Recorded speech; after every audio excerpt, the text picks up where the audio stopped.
Hello and welcome. I am Professor Adesh Kumar Sharvastav from School of Management, BBD University, Lucknow. Today, I'll be discussing switching techniques and their kinds. First of all, we'll discuss switching techniques.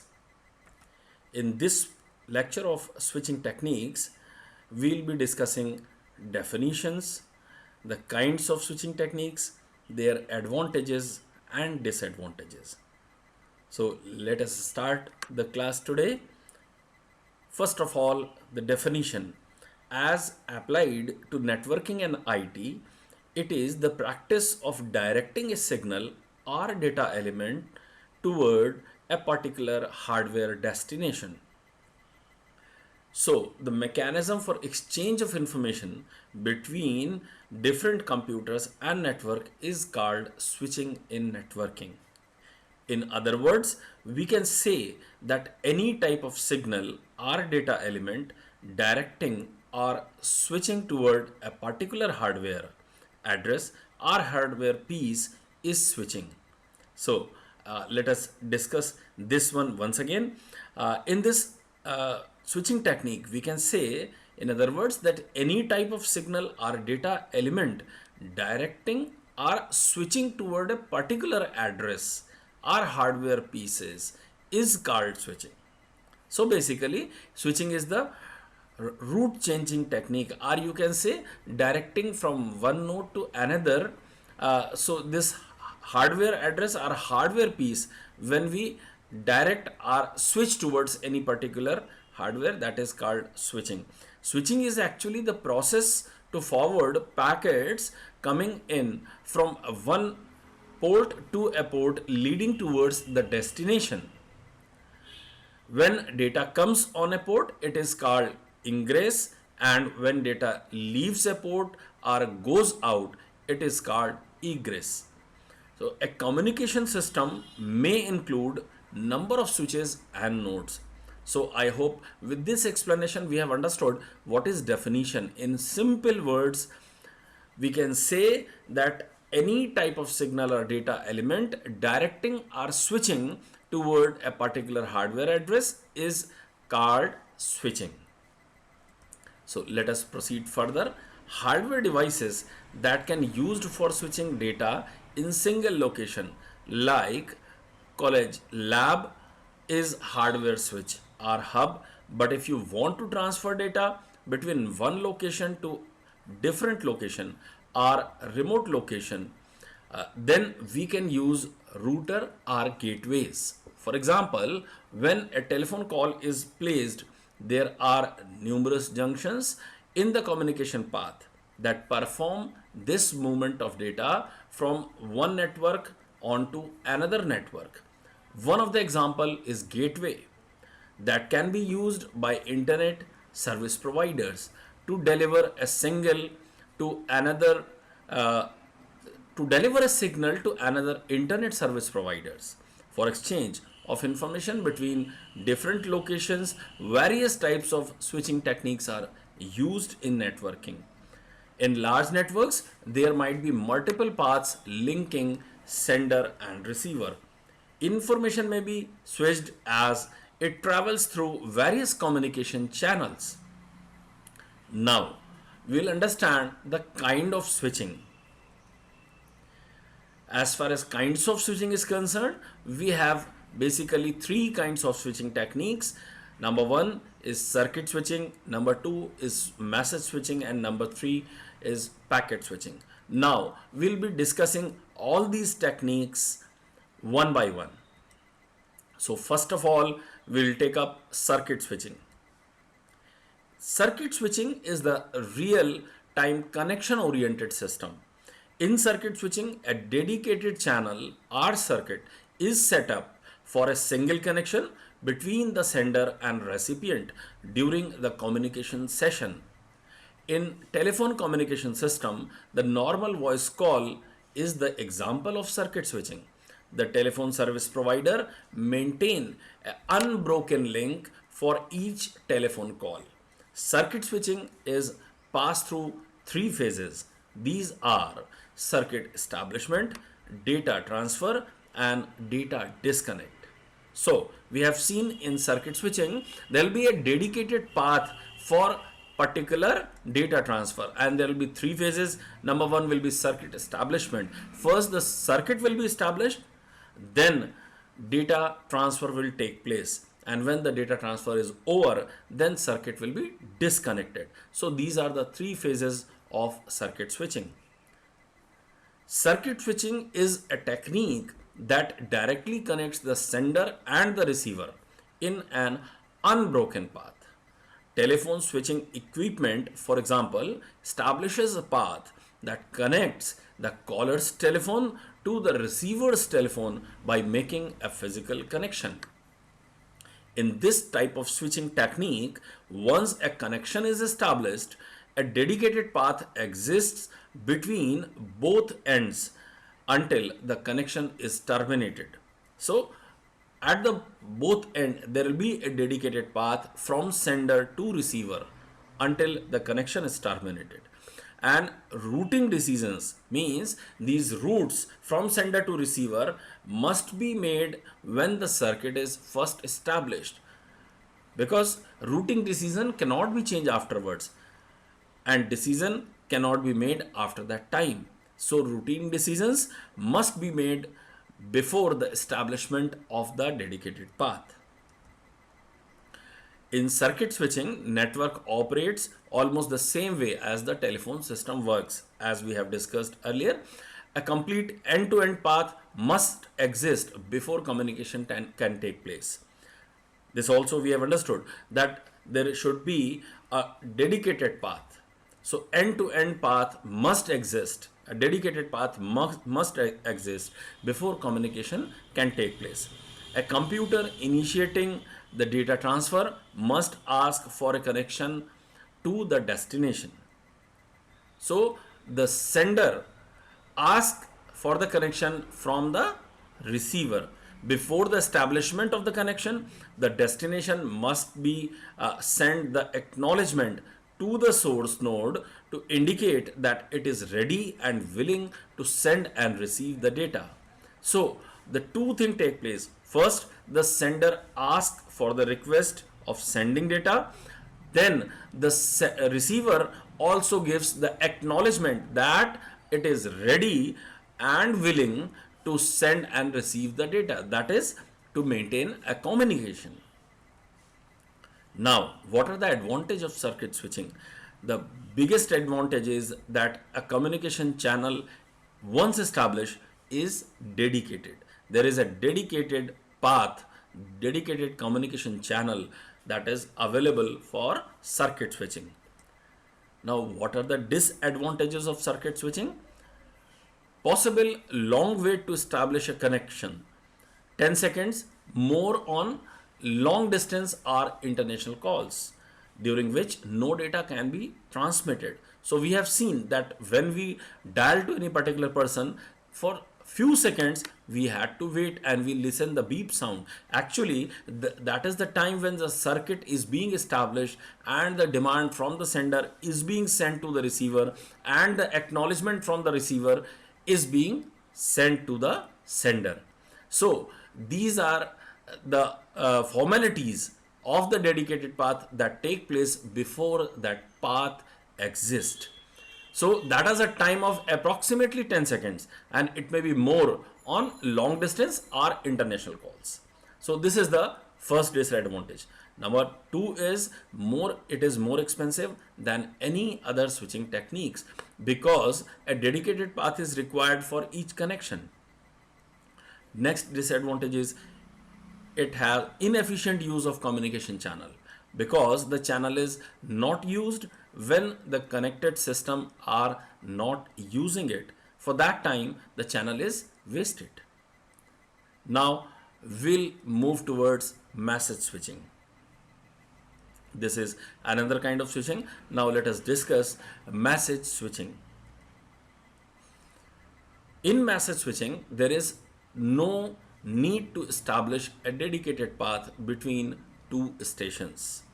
When a station sends a message, the destination address is appended to the message. The message is then transmitted through the network in its entirety from one node to other node.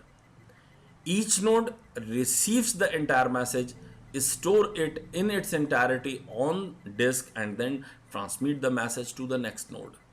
Means in message switching, what happens? The entire message moves, and how it moves from one node to other node, it maintains a store and forward mechanism. First the node stores the entire message in its entirety, and then it forwards the message to the next node, and the message goes in totality, not in parts. So this type of network is called a store and forward network, because as I've told you that it takes the mechanism of store and forward. First it stores the message on the disk, and then it forwards the entire message. So a message switching node is typically a general purpose computer. The device needs sufficient secondary storage capacity to store the incoming messages, which could be long. A time delay is introduced using this type of scheme due to store and forward time, plus the time required to find the next node in the transmission path. So for these reasons, a time delay is introduced with this type of a scheme due to store and forward time mechanism. Now we discuss the advantage of message switching. The first advantage is the channel efficiency can be greater compared to circuit switched system, because more devices are sharing the same channel. Number two, traffic congestion can be reduced because messages may be temporarily stored in the route. Next advantage is message priorities can be established due to store and forward technique. So we can store the priorities accordingly, we can move the messages, and we can give priority to the message as per the need. And message broadcasting can be achieved with the use of broadcast address appended in the message. So we are having so many advantage of message switching as compared to circuit switching. Now, disadvantage of message switching. Message switching is not compatible with interactive applications. Store and forward devices are expensive because they must have large disk to store to hold potentially long messages. Because it has a store and forward mechanism, so they have to have a large disk that incur the cost, and it becomes expensive. So this was all about message switching. Now we'll move towards packet switching. This is third kind of switching technique. Now let us discuss packet switching. In packet switching, the basic example of packet switching is the internet.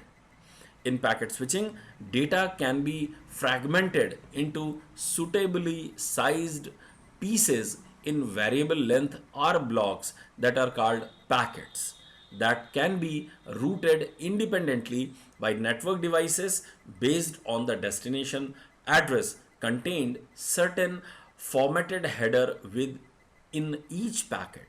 The packet switched network allows sender and recipient without reserving the circuit. Multiple paths are exist between sender and recipient in a packet switching network. They does not require a call setup to transfer packets between sender and the recipient. So in packet switching, what happens? The entire message does not move in its entirety, but it is fragmented or break into the small pieces. Those are called packets, and those packets contain the header. Each packet have the header, so they have the information that where they have to go. Number one. Number two, they have the information that which number of piece is this.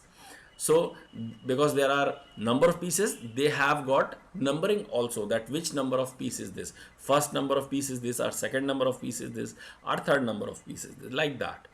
So, and there is another thing, that all the pieces are need not to go to a single route or the same route.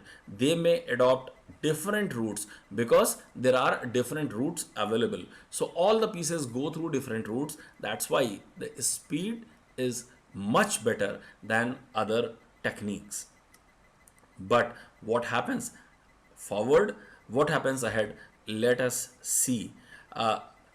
In this type of packet switching, it is actually sending the message into pieces, but there are number also. So when it comes to the destination, they need not to be reached at the destination in a sequence. So what happens before the receiver receives, what is done, actually a reordering is done. So all the packets are reordered into proper order, and then only the receiver receives it. So that is the entire mechanism of packet switching. Packet switching can be seen as a solution that tries to combine the advantage of message and circuit switching, and to minimize the disadvantage of both. So basically, packet switching is the technique which carries the advantages of message switching and advantages of packet switching, and eliminates the disadvantage of both the techniques. There are two methods of packet switching also. Number one is datagram approach, and number two is virtual circuit approach. Now let us discuss these. In both packet switching methods, a message is broken into small parts called packets. Each packet is tagged with appropriate source and destination addresses, as we have discussed earlier. Since packets have a strictly defined maximum length, they can be stored in main memory instead of disk. Therefore, access delay and cost are minimized. So access delay is also minimized and cost is also minimized. Also, the transmission speed between nodes are optimized. And with current technology, packets are generally accepted onto the network on a first come, first served basis. If the network becomes overloaded, the packets are delayed or discarded. That is, the packets are dropped. Now, what is the packet size in this kind of packet switching? The size of the packets can be different. How it is? Let us see. It is 180 bits for data kit virtual circuit switch designed by Bell Labs for communications and business applications, and 1024 or 2048 bits for the 1 PSS switch also designed by Bell Labs for public data networking, and 53 byte for ATM switching such as Lucent technology packet switches. So these are the different size of packets as per the requirement of the particular network. Now we'll see the packet switching in more detail. In packet switching, the analog signal from your phone is converted into a digital data stream, and that series of digital bits is then divided into relatively tiny clusters of bits called packets. Each packet has at its beginning the digital address, a long number to which it is being sent, that is the header. The system blasts out all those tiny packets as fast as it can, and then they travel across the nation's digital backbone system to their destination, the telephone, or rather the telephone system of the person you are calling. So in the packet switching, what happens? They do not necessarily travel together. They do not travel sequentially. They don't even all travel via the same route. But eventually they arrive at the right point. That digital address added to the front of each string of digital data, and at their destination are reassembled into the correct order, then converted to analog form so your friend can understand what you are saying. See, by the diagram itself, it is very clear that from point A, all these packets from 1 to 6 are moved. From point B, those 1, 3 and 4 packets gone to route C, but this second number and other numbers are gone through route B. Now from C, packet third has moved towards D, the packet 4 has moved towards F, and the packet 1 has moved towards E. So these have taken a different routes. Now from E the packet is going to G, and from F the packet is going to G. But what we see at the destination point H, they have all arrived but not in proper order. See, number 1 packet, the number 4, number 2 and number 3. So these ordering is not proper. So what happens at this particular point, the reordering of packets is done, and they have made in a proper order that they have been sent from point A. So they have been reordered at this point before this destination address H receives all the packets, and after reordering the destination receives the packet. So you can understand what has been sent. Suppose it is a voice, so all the words are listened by the destination address at the same way as they are being sent, so that you understand what your friend is saying. So this was the mechanism, entire mechanism of packet switching. Now it has got a different approach, that is packet switching datagram approach. In packet switching datagram approach, datagram packet switching is similar to message switching in that each packet is a self-contained unit with complete addressing information attached. This allows packets to take a variety of possible paths through the network. So the packets each within the same destination address do not follow the same route, and they may arrive out of sequence at each point node or destination. This is packet switching datagram approach. And the reordering is done at the destination point based on the sequence number of the packets. As we have discussed earlier, it is possible for a packet to be destroyed if one of the nodes on its way is crashed momentarily. Thus, all its queued packets may be lost. Now, we will see packet switching, the virtual circuit approach. In packet switching virtual circuit approach, in the virtual circuit approach, a pre-planned route is established before any data packets are sent. So the virtual circuit is pre-planned actually before the data packets are sent, and they follow the same route.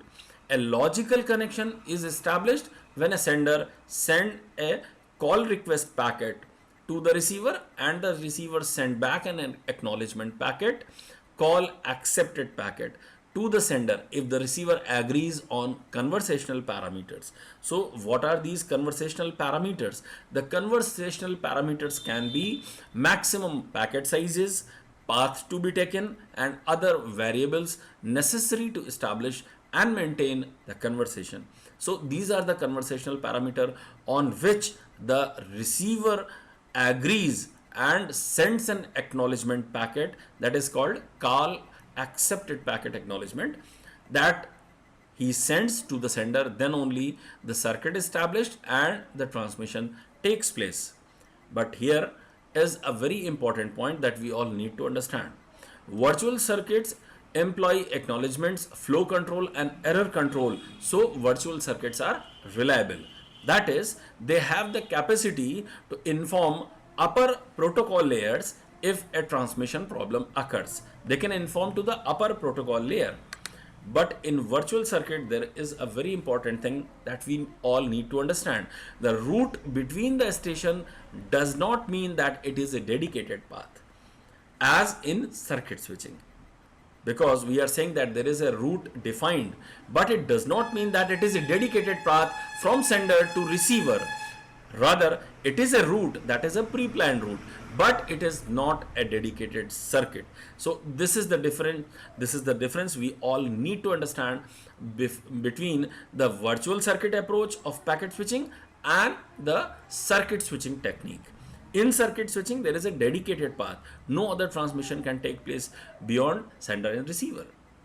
But here it is not like that. It is not the dedicated path, although the route is planned and all the packets follow the same route.